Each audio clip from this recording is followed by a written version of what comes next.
The episode begins with a girl dressed as a maid wandering through the streets, seeking employment. She eventually arrives at the home of a high school student named Yokoya. After knocking on his door, Yuki requests to be hired as his maid. Surprised by this unexpected request, Yokoya invites her inside. He apologizes for the mess, explaining that his parents are currently away, leaving the place in disarray. When he offers her something to drink, she politely declines, insisting he shouldn't trouble himself. Nevertheless, he heads to the fridge to fetch her a drink anyway, all the while reflecting on how he let her in without much consideration. Curious and somewhat suspicious, Yokoya asks why she came to work for him. He suspects she might be trying to deceive him or sell something shady, so he decides to ask her a few questions before letting her go. He inquires about the places she has worked before, uncertain of her primary job. She replies that she mainly worked as an assassin, though she only killed people who were disloyal or unjust to her master. When she mentions that her master guided her to this place, Yokoya is shocked by her revelation. He laughs nervously, thinking she must be joking, but the maid reassures him that she is entirely serious. This frightens Yokoya, prompting him to quickly decide to send her away. Yokoya then asks her to clarify what she meant by her master guiding her here, and whether there is any connection to his family. She responds with a convoluted explanation about being the granddaughter of a woman related to the second son of a cousin of her master's legal child. Confused and regretting his decision to ask, Yokoya changes the subject and inquires about her assassination skills. Instead of answering, she takes him outside to the garden to demonstrate her combat and knife throwing abilities, leaving Yokoya stunned. The maid tells him that she doesn't practice knife throwing often, but decided to showcase her skills for him. Yokoya, still bewildered, tells her that he doesn't have anyone he wants to assassinate and that he doesn't know her master. He apologizes and explains that he can't hire her. The maid, understanding his stance, apologizes for the trouble and prepares to leave. As she walks away, Yokoya calls after her to give her a hairpin she had forgotten. At that moment, the maid senses a car about to hit Yokoya and quickly rushes to save him, grateful for her swift action. Yokoya thanks her, but the maid becomes anxious, as she has never saved anyone before. Her heart races from the adrenaline of the situation. After handing her the forgotten hairpin, Yokoya asks the maid to stay and help him with the cleaning, realizing he could use the assistance. The maid agrees and goes back inside with him. She shows Yokoya all the knives she carries with her and holds one up, explaining that it is said to be humanity's first tool, simple enough for anyone to use, yet deadly in the hands of a skilled person. Yuki nervously asks the maid to change the subject and focus on cleaning, as his room is a complete mess. The maid is shocked by the number of bags in his room, initially suspecting they might contain a body. Yuki laughs it off, explaining that he lives alone and could never manage all of this by himself, which is why he needs a housekeeper's help. The maid realizes she's not a bad person, especially after saving his life. She then asks Yuki if he would officially hire her after she completes these tasks. Yuki responds affirmatively, stating that he will. He hands her the cleaning tools, but she struggles with them, ultimately slipping and falling, spilling the cleaning water all over herself. Feeling down, the maid expresses her belief that Yuki never intended to hire her in the first place. Yuki reassures her, explaining that he was the one who asked her to do the work, and she didn't force him into anything. He then tells her he'll help with the cleaning. Afterward, Yuki thanks the maid for her hard work, realizing that they had spent so much time cleaning that they hadn't prepared lunch yet. He suggests that if she isn't skilled in cooking, he knows a lot of dishes he can make for them. After a brief rest, Yuki sits down with the maid and introduces himself, explaining that he is a second-year high school student, currently enjoying his summer break. While his parents are away, the maid begins preparing lunch, skillfully chopping vegetables with precision. Knife handling is her greatest skill, far exceeding others in that regard. Meanwhile, Yuki prepares instant miso soup and serves a side dish of tonkatsu. The maid admits that she doesn't know much about food and can't recall ever eating anything like this before. For her, food is simply a necessity to stay alive, and she never cared much for its taste or appearance. Yuki tells her that her world will change once she tries this tonkatsu, explaining that the dish was created about 60 years ago and that the Katsuda side dish shop, which makes it, is still in business. He mentions that the shop is the pride of their local shopping district and adds that there's even a rumor that celebrities secretly visit just to taste the food. He insists that she try it and share her opinion. Yuki then asks for the maid's name, and she replies that she doesn't have one, as her previous employers used to call her however they saw fit. She tells him he can call her whatever he likes. Unsure of what name to give, Yuki decides to call her maid, admitting he's not good at naming things. The maid silently acknowledges that she has never really cared about her name before. As they start eating, Yuki asks for her thoughts on the food. She replies that while she can't tell whether the taste is good or bad, she feels warmth from it, describing it as very comforting. Yuki then asks if she would mind having the last room on the second floor as hers, mentioning that he's put fresh sheets and a clean pillow there for her. The maid, surprised, asks if he really prepared a room for her, to which he responds, "Yeah." Recalling Yuki's earlier question about her name, she thinks to herself that with her pale skin like snow and her cold demeanor, a name representing coldness might suit her. But she doesn't want a name with such a meaning. Yuki notices she's eating the tonkatsu plain and hands her some special tonkatsu sauce from the Katsuda shop. She takes it, pours it over the food, and after tasting it, she is impressed by how much better it tastes. Later that night, Yuki wakes up startled from a nightmare. He heads downstairs and hears a noise coming from the kitchen.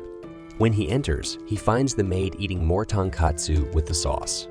She apologizes for her actions, explaining that she got hungry as well. She confesses that she often thinks about how any day, including tomorrow, could be her last, and she doesn't want to die without having that sauce one last time. She then asks if Yuki had a bad dream, because when she went to bed, she heard moaning from his room and feared it might be an assassination attempt, prompting her to rush to his room. She reveals that she also had a dream, where the tonkatsu sauce spoke to her, saying it was so abundant that no matter how much she licked, it would never run out. Just as she got closer though, she woke up, disappointed that the dream ended. She adds that she felt sad not only because of the bad dream, but also because she couldn't find a way to make Yuki feel better.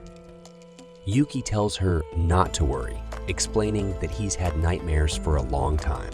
When he was a child, he could never go back to sleep after waking up crying unless his mother cradled his head in her lap. Yuki, the maid, recalls the time she saved Hitoyoshi and how at that moment her body became very hot, her heart raced, and she felt a deep excitement. She realized that she only experienced these feelings when she killed a lot of enemies, but this time, her body started moving on its own, which was unusual for her. She wonders why this happened. In the present, Yuki is using her assassin skills to efficiently dispose of garbage by compressing it into a small space. Till Shiyoshi arrives, shocked by how well she has organized the garbage, and thanks her. As they head outside to throw it away, they are surprised to find a dog left in front of their house with a note attached. The letter explains that the previous owner had bought the dog as a puppy, but upon realizing that it would grow much larger, they decided to leave it in front of a rich house, hoping someone else would take care of it. Hitoyoshi is furious at the selfishness of the previous owner and asks Yuki if she plans to keep the dog. He decides to take care of the dog himself, mentioning that the weather is too hot for such a small animal, and it might die if left outside. Yuki, recalling her past, warns him that while kindness is important, sometimes it can have bad consequences. She reflects that weak animals like this dog are destined to die in the wild unless they learn to survive on their own. Hitoyoshi, however, argues that her logic doesn't make sense to him, reminding her that she saved his life out of kindness. Her heart is touched by his words, but she insists that helping this dog might not be the best idea. Hitoyoshi explains that humans instinctively help others in danger regardless of the consequences, and he feels responsible for the dog's well-being. They head inside after disposing of the garbage, and Hitoyoshi starts playing with the dog, admiring how friendly and cute it is. He invites Yuki to hold the dog, but she is visibly frightened, which Hitoyoshi notices. He gently teases her, realizing that she is scared of the dog. Yuki confesses that she developed a fear of dogs when she was young, because her master used to leave her in the mountains as part of her training. There, she encountered many wild dogs, which traumatized her. Hitoyoshi sympathizes but points out that she will never bond with a dog if she lets her fear control her. Feeling bad, Yuki apologizes, saying she can't help him, but Hitoyoshi reassures her that it's not her fault and offers to try catching the dog himself. Eventually, Yuki does manage to catch the dog, though she is still nervous. Hitoyoshi encourages her, but she admits that the dog's claws and teeth scare her. He jokes that to him, the dog looks like a big fluffy snack, making Yuki laugh a little. When the dog playfully nips at Yuki's fingers, she becomes even more frightened, but Hitoyoshi calms her down, assuring her that the dog is just playing. Later, they decide to go shopping for the dog at a pet store. Yuki helps buy supplies, and Hitoyoshi thanks her, acknowledging how much she's helped him. He shares that in his previous life, making mistakes was strictly forbidden, and the work he did was always completed perfectly. He admits that helping her now feels different, as he makes mistakes, but he is still unsure of whether he can live up to what she needs. Hitoyoshi notices that Yuki has been shaped by her harsh upbringing, where survival and skill are all that mattered. He reflects that she lived in a world where people like her were treated with indifference, and it was a constant fight for space and recognition. Now, she struggles to understand that there are good people in the world who don't expect her to be perfect or to survive violence alone.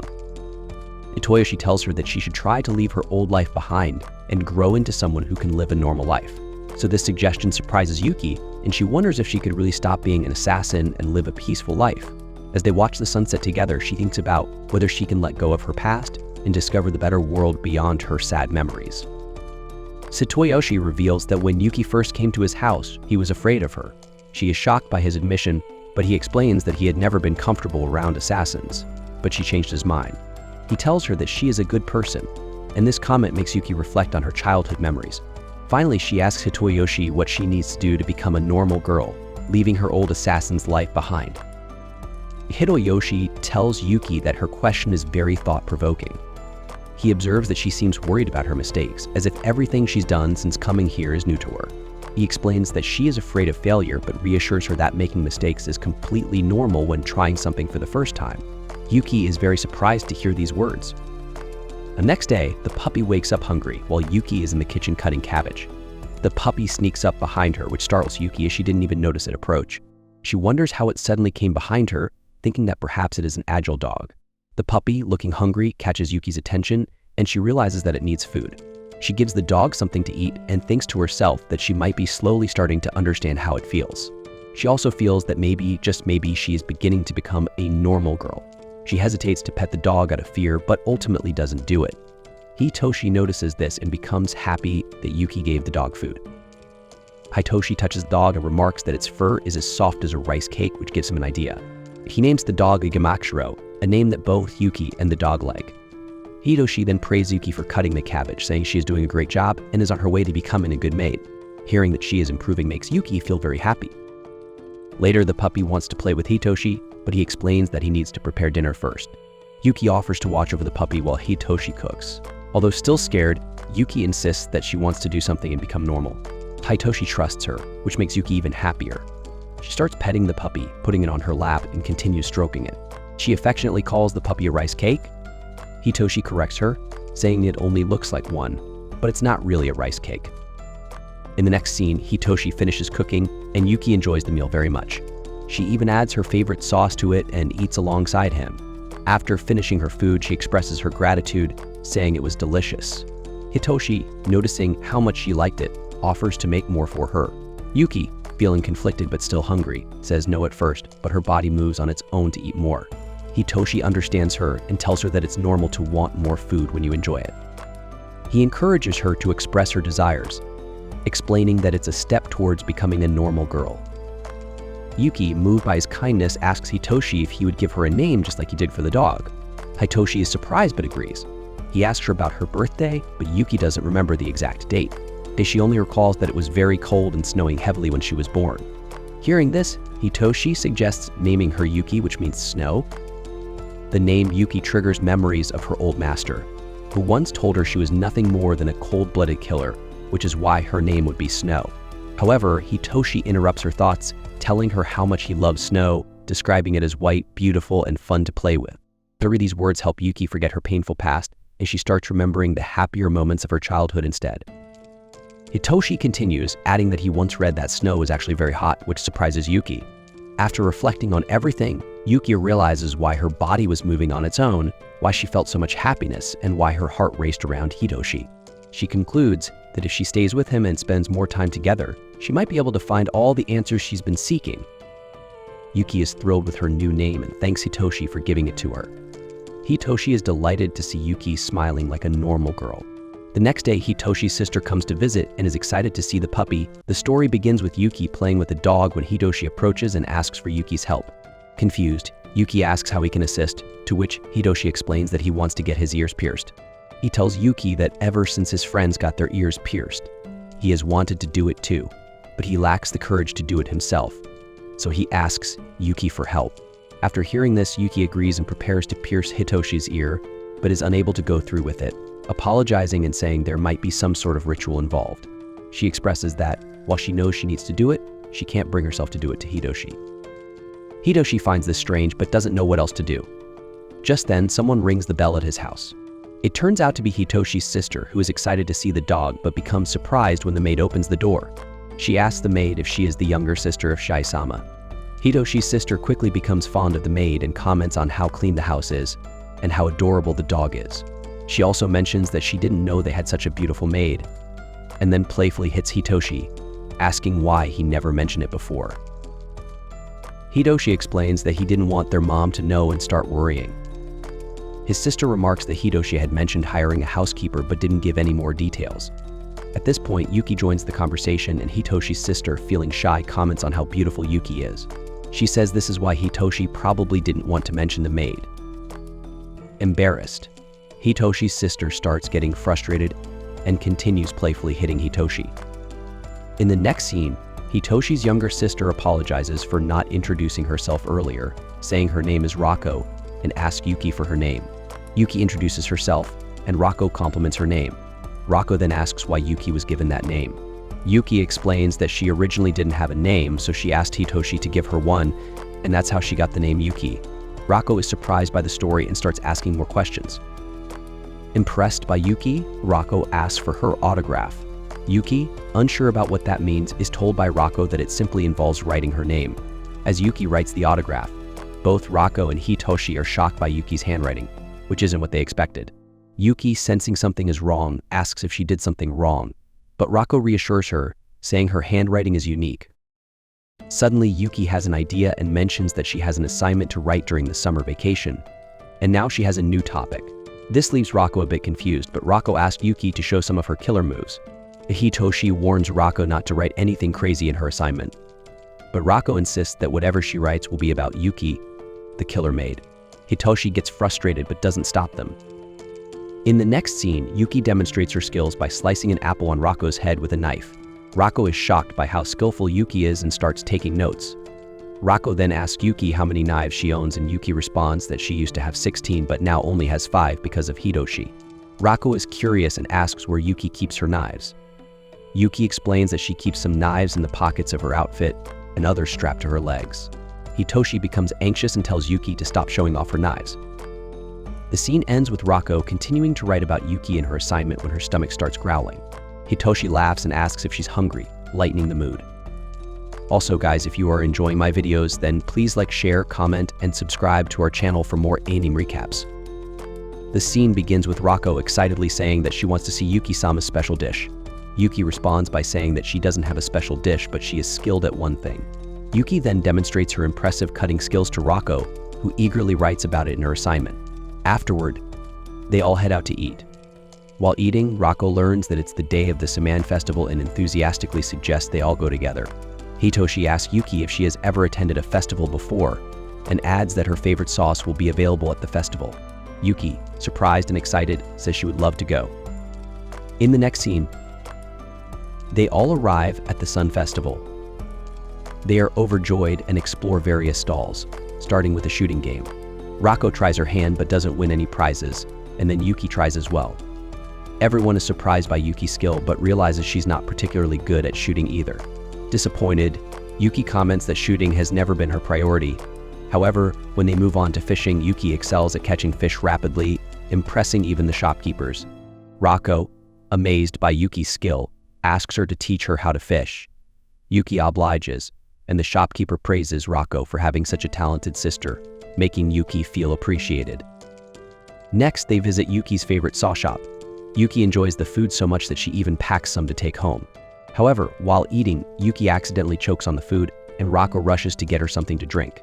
As they sit together, Yuki comments that she never realized festivals could be so fun. Hitoshi asks her if she has ever attended a festival before, to which Yuki replies that her previous experiences at festivals involve being sent to kill people.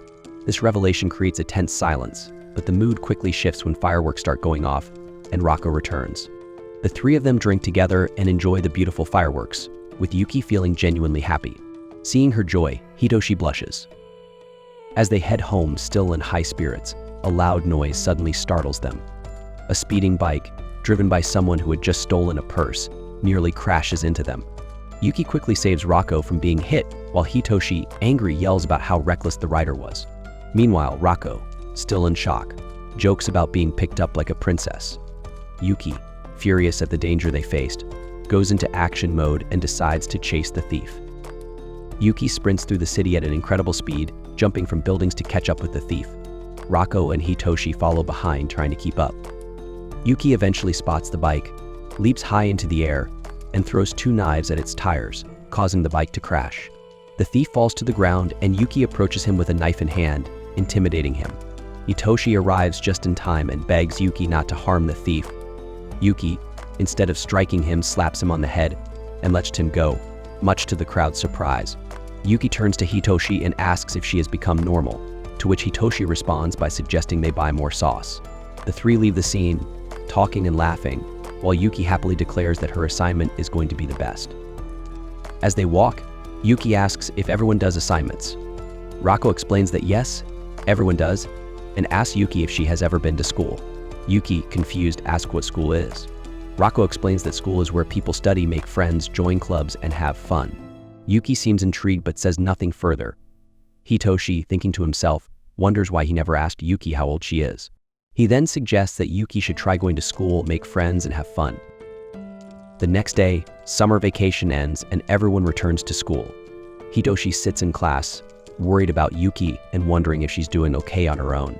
Suddenly, his friend enters and asks if he's heard about the new maid in town who is very skilled and amazing. Hitoshi, panicking, realizes they're talking about Yuki. He nervously recalls how she spent most of her summer with Rako, catching everyone's attention.